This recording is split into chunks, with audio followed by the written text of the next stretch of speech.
Hello everyone, आज है 1 अप्रैल और आज इस वीडियो में हम बात करने जा रहे हैं देवयानी इंटरनेशनल लिमिटेड के बारे में।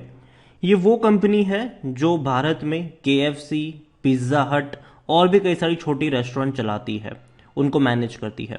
वीडियो में बातचीत करेंगे कि 145 रुपए का देवयानी इंटरनेशनल का शेयर क्या खरीदारी के लिए अट्रैक्टिव है भी कि नहीं। वीडियो को शुरू करूं उससे पहले अगर आपने अभी तक चैनल को सब्सक्राइब नहीं किया है तो प्लीज़ अभी इसे सब्सक्राइब कर लीजिए, क्योंकि आगे भी बहुत सारे वीडियोस हैं जो आपको काफ़ी ज़्यादा हेल्प करेंगे। तो देवयानी इंटरनेशनल की अगर हम बात करें तो 145 रुपए के आसपास ये शेयर ट्रेड कर रहा है। पिछले एक महीने में अगर हम देखेंगे तो 5% की गिरावट भी है।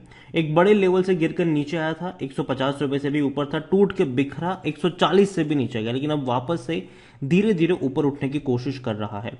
एक साल में अगर आप देखोगे तो हालत कुछ खास अच्छी नहीं है।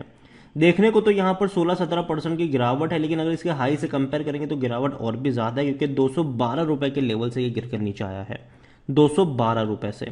और एक साल का जो सबसे बड़ा लो था वो इसने अभी बनाया था। इससे पहले भी ये गिरा जरूर था, लेकिन 140 से बाउंस बैक आ गया था, लेकिन इस बार 140 रुपए से भी नीचे गया था ये। अगर हम बात करने जाए तो भैया कंपनी की जो लिस्टिंग है वो उतनी पुरानी नहीं है। 2021 में इसका आईपीओ आया था, बहुत ही शानदार रिस्पांस मिला था इसके आईपीओ को। शेयर भाग के चला गया, वापस कुछ वक्त के लिए कंसोलिडेट किया, वापस भाग के चला गया। अभी बहुत बड़ी गिरावट आ रही है, काफी बड़ी ये गिरावट है। देवयानी की अगर हम बात करने जाए तो हाल फिलहाल में यहाँ पर एक बड़ी ब्लॉक डील हुई थी। टीमसेक होल्डिंग ने यहाँ पर 2.80% की स्टेक बेची थी, वो भी 500 करोड़ में। तो ये बड़ी बात है यहाँ पर। और दूसरी बात ये भी है कि देखो, जब भी किसी कंपनी का आईपीओ आता है तो हमेशा एक चीज को याद रखिए कि आईपीओ में इस कंपनी में पहले से काफी लोगों ने निवेश करके रखा होगा, और आईपीओ एक जरिया होता है अर्ली इन्वेस्टर्स के एग्जिट के लिए। आईपीओ जब लिस्ट होता है तो स्टार्टिंग में वो कुछ वक्त के लिए बेच नहीं पाते हैं, जो होल्डिंग टाइम होता है तब तक वो बेच नहीं पाते हैं, लेकिन जैसे ही वो खत्म होता है, एक जैसे कि बाढ़ आ जाती है बीच बीच में। जब भी शेयर में तेजी आती है, जो अर्ली इन्वेस्टर्स होते हैं वो बेचने के लिए भैया बेकाबू हो जाते हैं कई बार। यहां पर अगर आप देखोगे तो फ्रैंकलिन टेम्पल्टन म्यूचुअल फंड्स की अगर हम बात करें तो वहां पर इन्होंने खरीदारी करी है, 62 लाख शेयर्स इन्होंने खरीदे थे यहां पर। देवयानी इंटरनेशनल में डेफिनेटली काफी ज्यादा अप्स एंड डाउन्स देखे जरूर है इस कंपनी ने। कंपनी की वेबसाइट्स पे अगर हम चले तो कंपनी की ब्रांड अगर आप देखें, केएफसी, पिज्जा हट, कोस्टा कॉफी, हालांकि ये उतनी ज्यादा फेमस नहीं है, लेकिन कोस्टा कॉफी भी एक है। उसके अलावा वेंगो करके भी एक ब्रांड है, साउथ इंडियन ब्रांड है, लेकिन ये उतनी बड़ी फेमस ब्रांड नहीं है। लेकिन एक और है, द स्ट्रीट फूड करके है ये, ठीक है, फूड स्ट्रीट करके है ये। और एक्चुअली में स्ट्रीट फूड का सिंपल मकसद यही है कि आपको अलग अलग मॉल्स में, एयरपोर्ट्स पर, हाईवे पर ये देखने को मिल जाते हैं, स्ट्रीट फूड स्ट्रीट करके। और जहां पर आपको इनकी अलग अलग ब्रांड्स एक ही रूफ में देखने को मिल जाती है, चाहे पिज्जा हट हो, कोस्टा कॉफी है, वेंगो हो या केएफसी हो, ये सब आपको एक ही जगह देखने को मिल जाती है। और कहीं ना कहीं देखो, केएफसी की बात करें हम या फिर कोस्टा कॉफी की बात करें या फिर बाकी जो चीजें हैं उसकी अगर हम बात करें तो देखो, कंपनी थोड़ी बहुत दिक्कत झेलती नजर आएगी आने वाले दौर में, लेकिन ऐसी सिचुएशन में मौके भी बनेंगे। देवयानी की अगर हम बात करें स्पेसिफिकली तो इसके जो वॉल्यूम्स रहे वो 13 लाख के आसपास रहे थे, जो कि कम है। इतना ही नहीं, कंपनी को लेकर अगर हम बात करने जाए तो कंपनी में जो टारगेट्स थे इनके ब्रोकरेज के, वो काफी अच्छे हैं। 215 रुपए का टारगेट था एमकी ग्लोबल की तरफ से, मोतीलाल ओसवाल का भी 190 रुपए का टारगेट है, शेरखान का 215 रुपए का टारगेट है। तो काफी अच्छे टारगेट्स तो हैं यहाँ पर। ब्रोकरेज हाउस से काफी पॉजिटिव कमेंट्री भी है।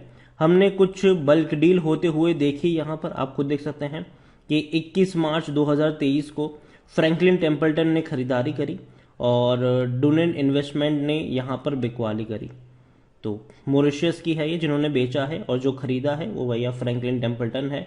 काफी बड़ी क्वांटिटी कह सकते हो कि उनकी तरफ से खरीदारी हुई है। देखो, डिविडेंड तो डेफिनेटली कंपनी उतनी पुरानी नहीं है तो डिविडेंड ज्यादा देखने को नहीं मिलता है। रेवेन्यू देखो तो 1855 करोड़ के आसपास, लेकिन अगर हम क्वार्टरली रेवेन्यू की तरफ चले, क्योंकि ये एक सही इंडिकेटर होता है, तो यहाँ पर ग्रोथ हाई जरूर है। यहाँ पर आप देखो रेवेन्यू में तो 590 करोड़ था, फिर 705 करोड़, फिर 750 करोड़, फिर 790 करोड़। तो धीरे धीरे ही सही, लेकिन रेवेन्यू ऊपर की तरफ जाते नजर आए हैं। अब बात करते हैं प्रॉफिट्स की, तो प्रॉफिट हालांकि वो नहीं देखने को मिला, प्रॉफिट ऊपर की तरफ जाते नजर नहीं आए। मार्जिन पर इसका मतलब दबाव बन रहा है, और धीरे धीरे मैं मानूंगा कि धीरे धीरे ही सही, लेकिन आपको तेजी जरूर देखने को मिलेगी, क्योंकि आप इनके रेवेन्यू को देखोगे तो 800 करोड़ के आसपास के रेवेन्यू डेफिनेटली देखने को मिल रहे हैं, जो कि पिछले साल पूरे साल में 1800 थे। तो देखा जाए तो भैया बढ़ रहे हैं इनके रेवेन्यू। देवयानी में इसका जो पी रेशियो 110 का है, सेक्टर पे 126 का है। 71% एनालिस्ट कहते हैं खरीदारी करो। यहाँ पर होल्डिंग को लेकर अगर हम बात करें शेयर होल्डिंग में, तो प्रमोटर के जो पास होल्डिंग है वो 62.80%, अच्छी होल्डिंग है, ये बेहतर होल्डिंग मैं कहूंगा। 4.52% है म्यूचुअल फंड्स के पास, 3.36% है डोमेस्टिक इंस्टीट्यूशन के पास, 8.82% है एफआईएल्स के पास। अब देखना इंटरेस्टिंग होगा कि नेक्स्ट क्वार्टर की जो शेयर होल्डिंग पैटर्न अपडेट होगी मार्च की, वो कैसे रहेगी, कौन खरीद रहा था, कौन बेच रहा था, ये भी देखना रहेगा यहाँ पर। रिटेल और अदर्स की मिलाकर देखा जाए तो 20.50% की होल्डिंग है, जिनमें से रिटेल इन्वेस्टर्स 4.14% की होल्डिंग लेकर बैठे हुए हैं। ओवरऑल देवयानी इंटरनेशनल कंपनी है अच्छी, लेकिन अभी माहौल जो देखा जाए तो भैया मंदी का है, और अगर मंदी का माहौल रहेगा आने वाले कुछ दिनों में तो जो लग्जूरियस आइटम है उस पर असर पड़ता है, उस पर असर पड़ता है। और कहीं ना कहीं अगर हम बात करने जाए तो आप इनके बिजनेसेस में पिज्ज़ा हट देख लो, केएफसी देख लो, कोस्टा कॉफ़ी देख लो, ये लग्जूरियस आइटम तो है, आप इसको अवॉइड नहीं कर सकते हैं, ये लग्जूरियस आइटम है। लेकिन फिर भी मैं मान रहा हूँ कि आने वाले दौर में कंपनी जो है वो अलग अलग नए स्टोर्स ओपन करती नजर भी आएगी। और इनका अगर आप देखो तो Devyani limited is the largest franchisee of Yum brands in India and is among the largest operators of quick service restaurant chain in India. अगर यहाँ पर स्टोर्स अगर आप देखोगे तो 655 स्टोर्स हैं इनके अक्रॉस 155 सिटीज इन इंडिया वो, और ये एज पर तो 2021 है, अभी शायद ये और बढ़ रहे हैं। तो स्टोर्स इनके और बढ़ते हुए आपको नजर आएंगे आने वाले दौर में। और कहीं ना कहीं जो मेन इनका कहते हैं कि जहां से पैसा आता है तो केएफसी है, पिज्जा हट भी है लेकिन केएफसी भी है यहाँ पर इनके पास। ओवरऑल देवयानी इंटरनेशनल खरीदारी करी है, बने रही है। लेकिन जहां तक बात है फ्रेश बाइंग की, तो मैं कहूंगा थोड़ा सा इंतजार कर लीजिए, क्योंकि अगर मैं इस साल का ग्राफ देख रहा हूं ना, आप खुद देख लीजिए, यहाँ पर जनवरी से लेकर अब तक का ग्राफ देख लीजिए, 180 से लगातार डिक्लाइन वाला मोड है, एक लगातार तेजी भी जो बनी है तो वो शॉर्ट टर्म की तेजी बनी है, फिर गिरा है, फिर शॉर्ट टर्म की तेजी बनी है, फिर गिरा है। इस बार भी जो तेजी बनी है वो शॉर्ट टर्म की तेजी में मान के चल रहा हूँ। मुझे लगता है कि शायद थोड़ा सा और करेक्शन यहाँ पर बन सकता है, और यही वजह है कि अभी देवयानी इंटरनेशनल को लेकर मेरी बाइंग की रिकमेंडेशन नहीं है।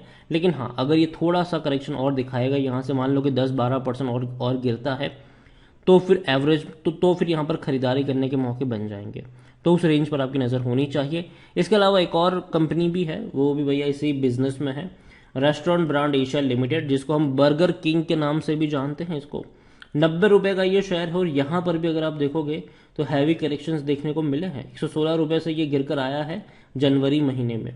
और अगर आप चाहते हैं कि मैं इसके ऊपर भी डिटेल वीडियो बनाऊं तो कमेंट में बर्गर किंग लिखिएगा, जितनी ज़्यादा कमेंट आएगी उतना जल्दी वीडियो आएगा। वीडियो को यहीं पे एंड करूंगा, पसंद आया हो तो लाइक करें, शेयर करें, चैनल अगर पहली बार है तो प्लीज़ सब्सक्राइब करें। और देवयानी इंटरनेशनल लिमिटेड के बारे में आप क्या सोचते हैं वो भी आप मुझे कमेंट में लिख के बता सकते हैं। Thank you.